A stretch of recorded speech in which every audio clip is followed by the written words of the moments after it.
Hi there, I'm Chloe Veltman. You're listening to Book of the Day. Author Aaliyah Bilal's volume of short stories, Temple Folk, explores the Black Muslim experience, specifically from the viewpoint of characters looking back at their time as members of the Nation of Islam.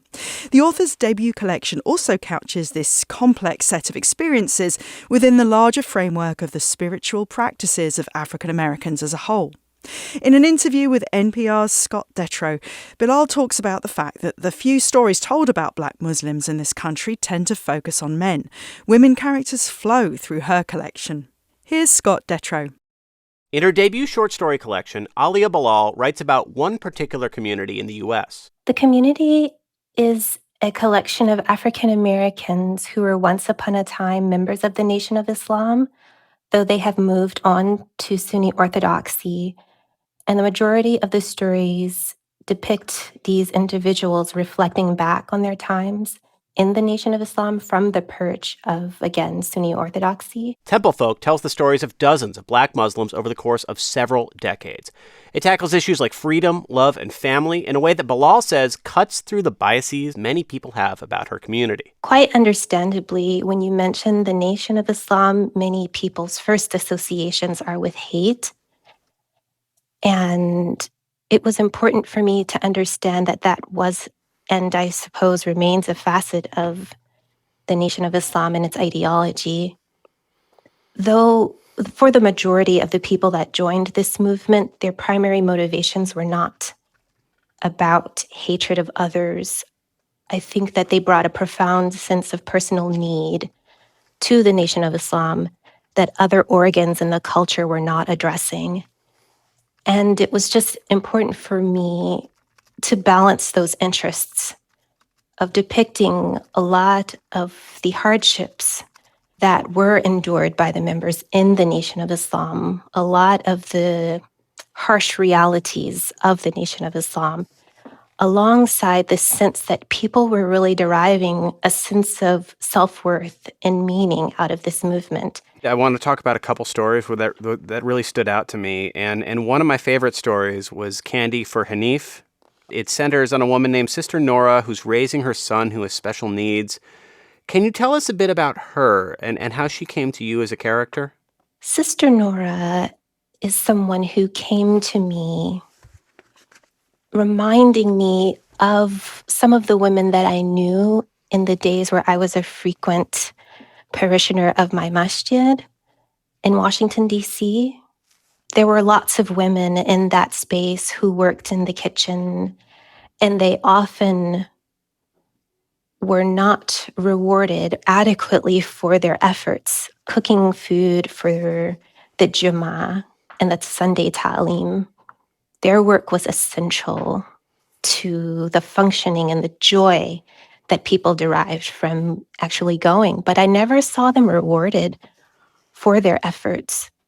And I thought that a character like Sister Nora could really encapsulate this feeling of someone who sees herself doing righteous work, helping to feed her community and not being rewarded for it. Yeah. And how do we bring her to a place where she has to realize that something has to give?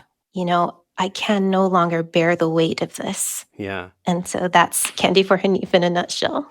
And in the story, they are being recognized and rewarded, and that experience kind of leads to this epiphany for her. And I think as you talk about that, it jumps out to me that even if these women aren't being fully acknowledged for the work they do, they find a community with each other, and all of them have real deep needs for community in their lives. Nora is taking care of her son, and another woman she works with takes care of her husband, and it feels like they're at home in this setting with each other, even if they're not being recognized by the broader community.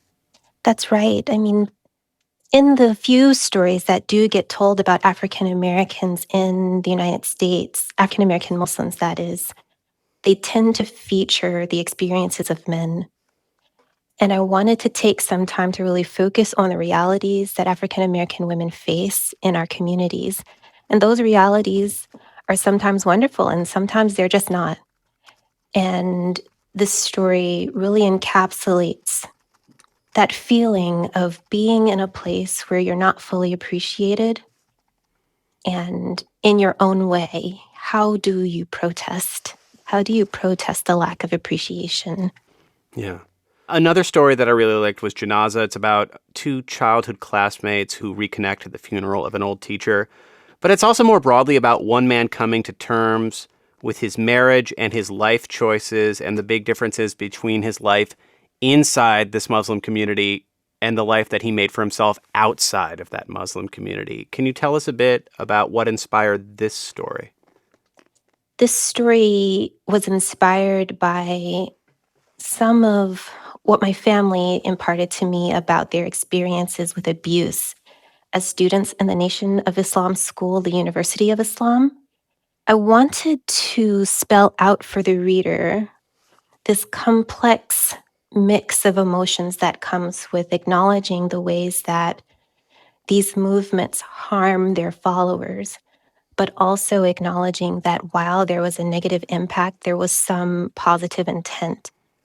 And so we have these two men who are confronting these memories and, sort of going back and forth about the virtues of this man who's died. Mm-hmm. He just has this mixed legacy that the two of them are contending with all these decades later. Yeah. And that as a microcosm of what the Nation of Islam meant to many people who left the movement. There are lots of people walking around today with scars, and they don't feel that they're able to really voice these things lest they appear to be disloyal to this movement that is so meaningful, not just to the current members, but to many sympathetic African Americans of various religious persuasions. And both of those two stories have a powerful theme of escape in them. Characters wrestling with tension about what they want to do versus what they should do, or what they want to do versus the fear of taking that step. And I felt it most powerfully in those two stories, but it's an undercurrent of the other stories in this collection as well. What draws you to that idea?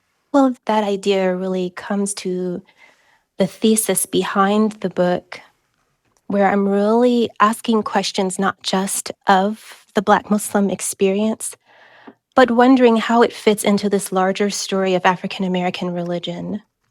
If African American religion is truly about the project of freedom and advancing freedom in the lives of African American people, there are ways that each of our religious movements advance the cause of freedom. And there are other ways that they stifle freedom in the lives of individual people. Mm-hmm. And what must those individuals do but move on?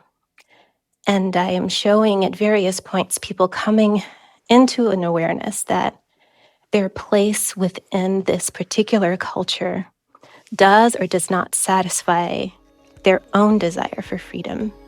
And then how do they renegotiate their place within the religion? That's Aaliyah Bilal. Her short story collection is called Temple Folk. Thanks so much for your time. Thank you.